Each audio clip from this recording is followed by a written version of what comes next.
So the fact that it was taken was particularly unsettling, but I wasn't hasty. I sipped my last bit of green blend from the small perch in the corner of the room, dusted myself off and found my way out. You see, when I first noticed its disappearance, the room was filled with 13 guests, all whom were dressed in great opulence, spouting poetry and talking about their investments in coal mines from countries they simply could not pronounce. But I have a rather unique way of dealing with little situations, so I simply invite them to indulge me in the great cellar. The whispers of a 200-year-old wine was more than enough to put some vigour in their steps and some oblivion in their minds. There is one slight edit.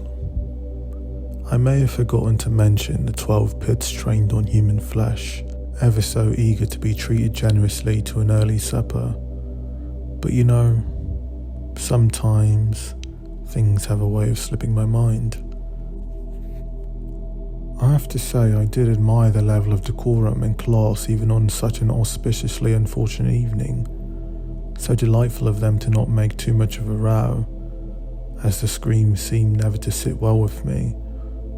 But as I slowly made my way down the echo-inducing concrete steps toward the large oak door, I knocked, simply 3 times, a cheeky little thing to remind the hounds to be at ease.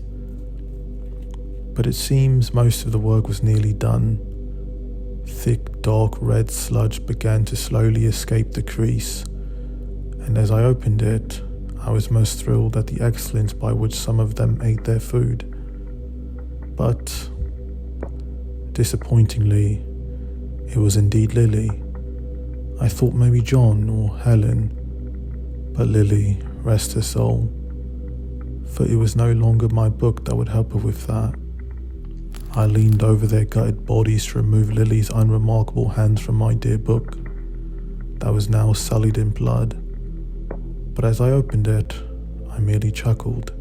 A list of 13 names, one of whom had paid to have my estate broken into, in pursuit of an ominously laid black book, one which supposedly contained names to all my accounts, deeds, my will. Strange. I wonder where on earth they would have gotten such an idea.